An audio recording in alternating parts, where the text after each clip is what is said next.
Can you hear us? Give a thumbs up. Yeah. Okay, good. Yeah. Okay. Okay. Good. All right.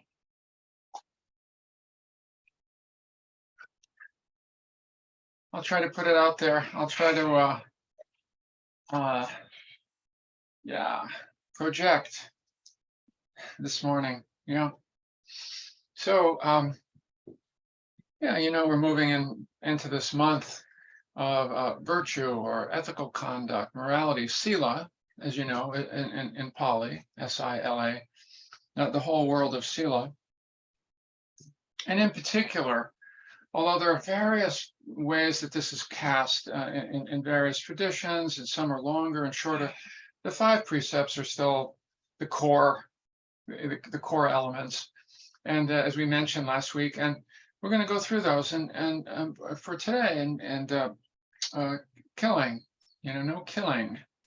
It's number 1. It's the number 1 precept, which really it basically comes from an understanding of the radical interconnectedness of all of us with all of life, and a deep respect that comes with that, or should come with that, and the discernment that should come along with the respect for that, in terms of our action, not just our cognitive thinking about it, but in our action and how we live our lives. And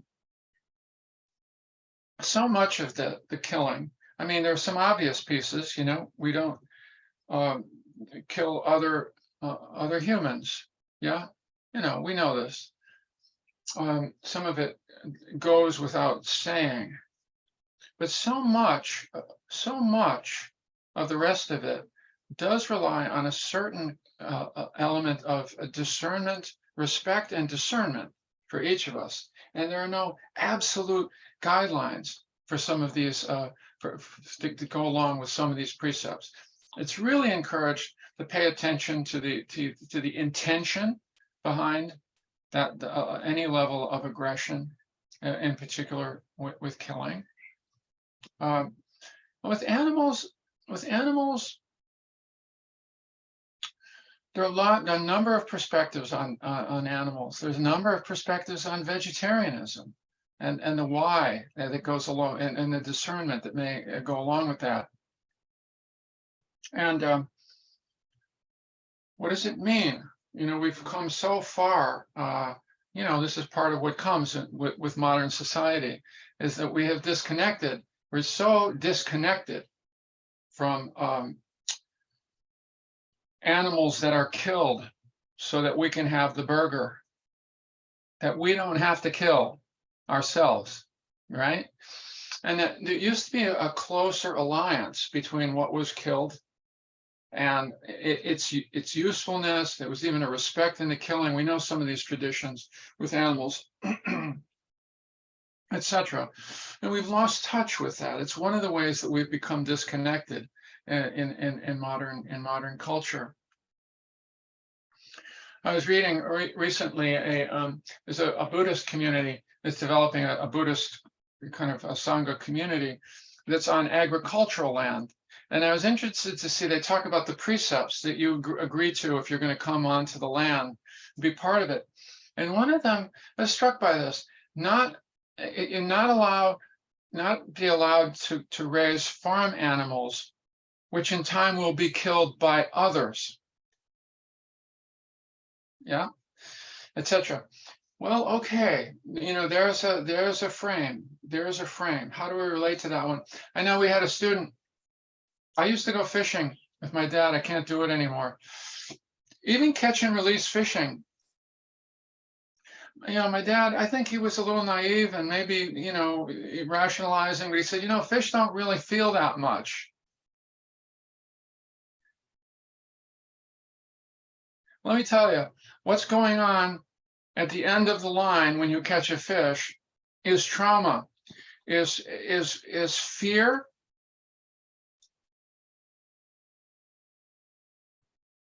Yeah, it's fear, and I believe it's pain. It doesn't matter that I might catch it and throw it back. I'm still inflicting trauma on another being. That's my decision. You know, that's a discernment. You see, that's just a discernment that I've made. We worked with a student one time. He's in his 40s, and he told us a story. He grew up on a farm. And when he was a little boy, he got really attached to a turkey that lived on the farm. And the turkey's name was Fred. Yeah. And so one day, I don't remember if it was Thanksgiving or not. I can't remember. I think it might have been. But he said, you know, he came to dinner and he said, you know, I haven't been able to find Fred today. And his father said, well, you know, he's on the table. He was 6 years old. He said, I never had another bite of meat again in my life from that day until this day. The closer we get to this, you know, it brings up another level of discernment, But again, are there hard and fast rules? Maybe we need meat. Do we need meat, or is that just an old habit? And we don't even think about it anymore, et cetera, et cetera. All of this is just food for discernment. I don't want to get into the whole right, wrong thing here, you know, good, bad thing. So a lot of discernment there. You know, one of the places, it's not really talked about in the precepts, but you know, I think we all understand this, is that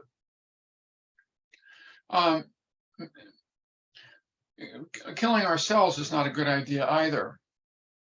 Yeah. And I don't mean, obviously, you know, there are dramatic forms of that, but there's a lot of slow killing that goes on in our habits, right?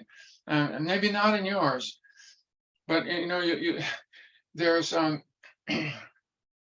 there's a slow killing that goes with really poor dietary and exercise habits. A lot of the data is in, and a lot of the data a lot of people tend to ignore. One of the great old expressions that really there's tremendous wisdom in it is one of the ones that we ignore, which is that we are what we eat. We are what we eat, which is also why the United States has the highest per capita rate of heart disease and diabetes of any, and type 2 diabetes of any country in the world. We are what we eat, you know? And so there's that sense of not really respecting all of the ways that we don't respect this life in some of our habits, you know? Some of our ingrained habits, you know, the turning away from our life in certain ways. It's just how I see it. It's not something that's talked a lot. Mostly it's about out here. How do we relate to life out here? But we don't want to address this issue without talking about how in small ways, in the thousand smaller ways, that we may be contributing to our own demise, you know, in that respect.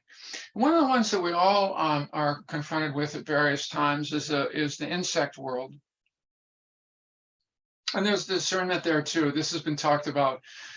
You can read about it in various articles and Buddhist articles. And of course, when there are great infestations, you know, sometimes we have to do the needful, you know.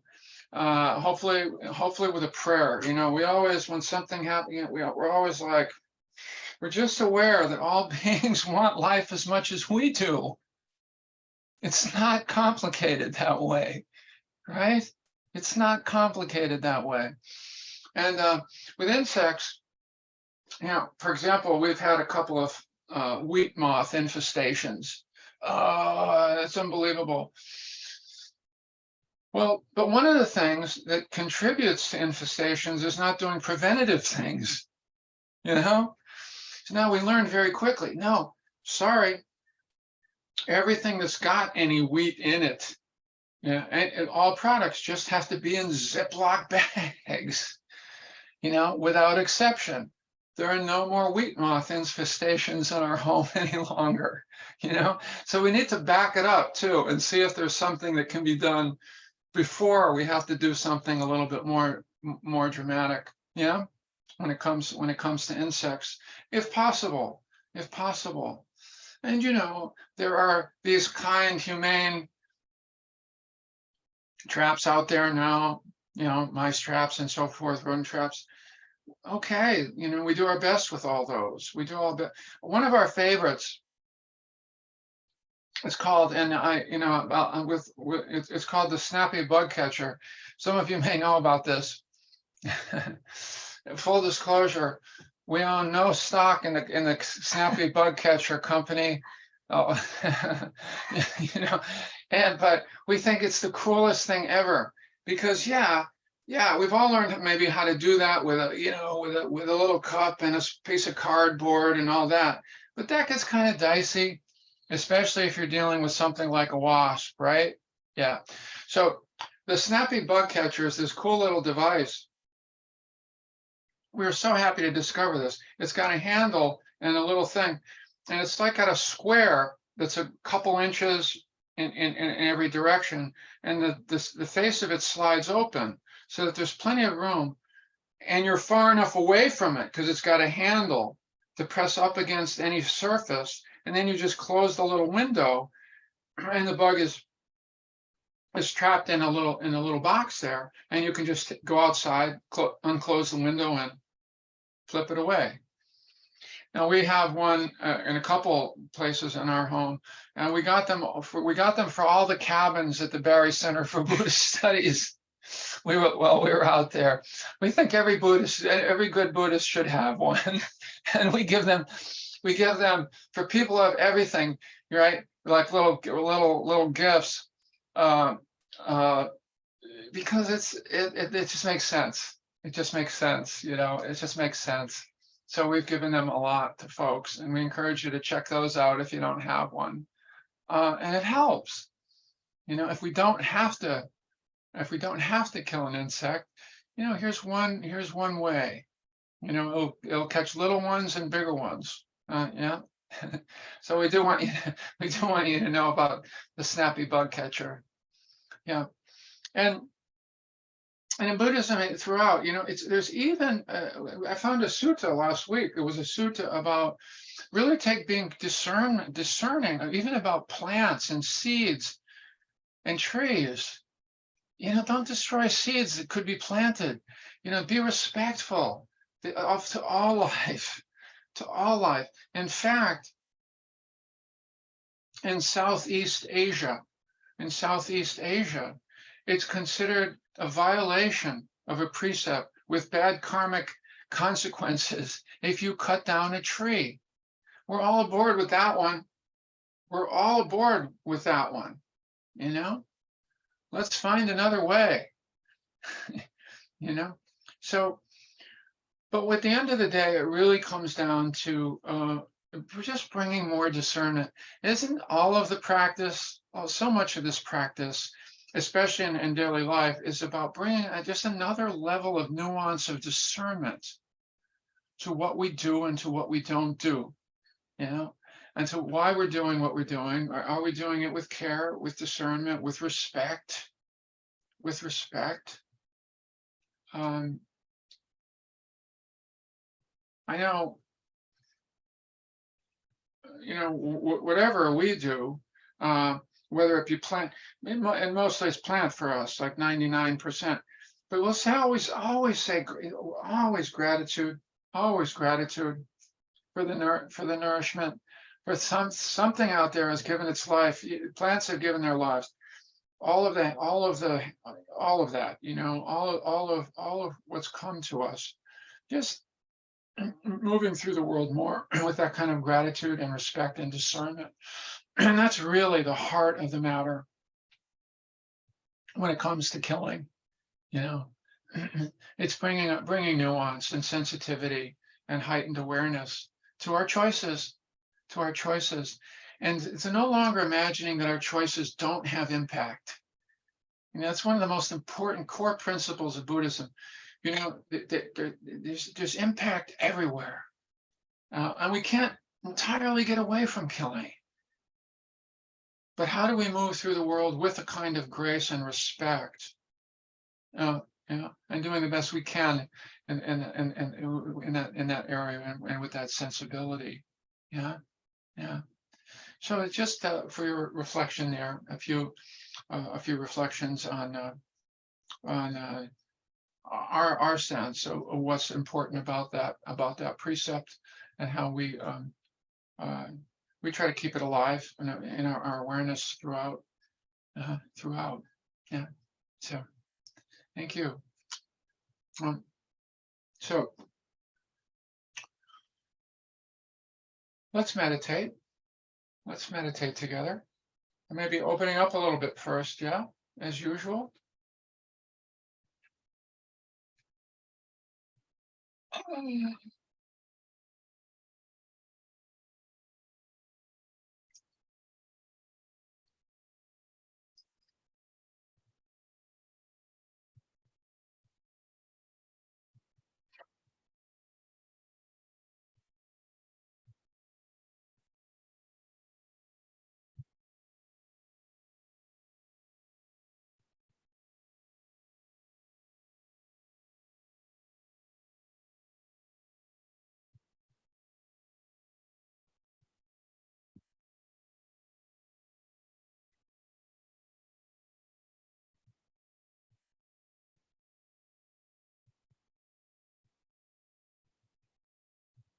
Whatever needs attention,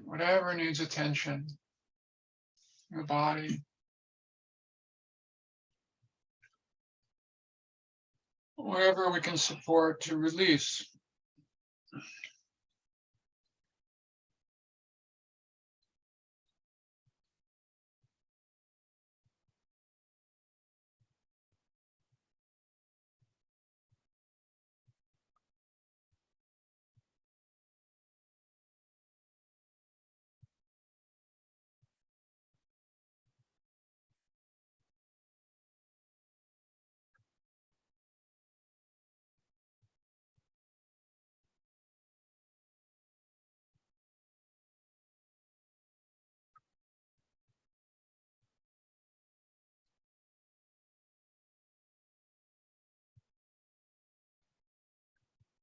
And when you're ready, lightly closing the eyes.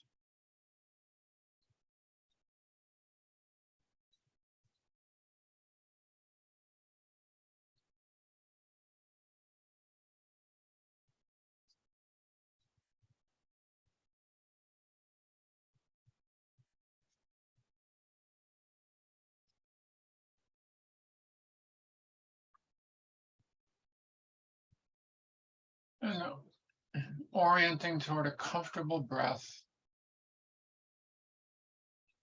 a breath of ease.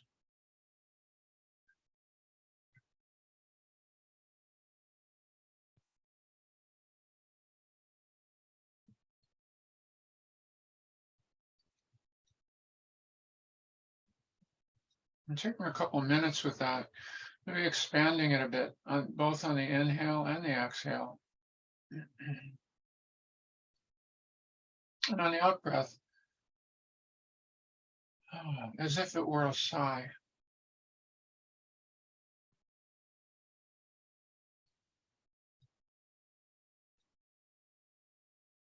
As if it were very much connected with release of tension and stress.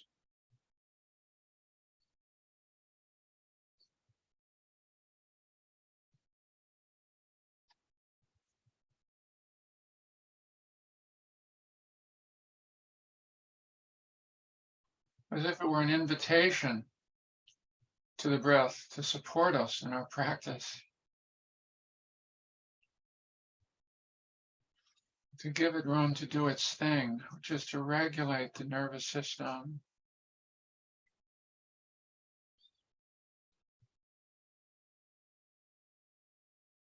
and to bring more calm and more ease overall into the system, into the body.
with each exhale,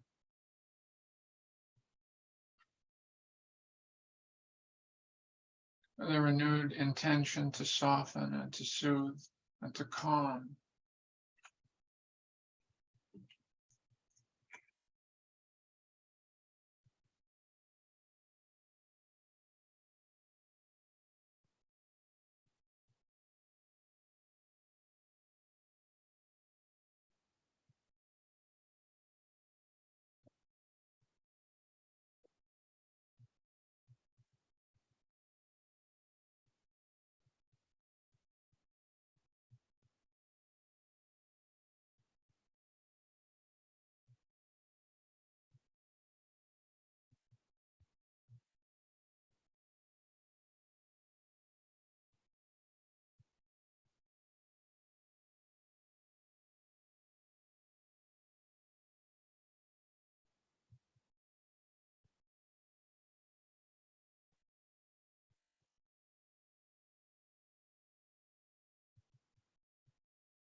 Softening and allowing.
Caring, caring attention, caring attention.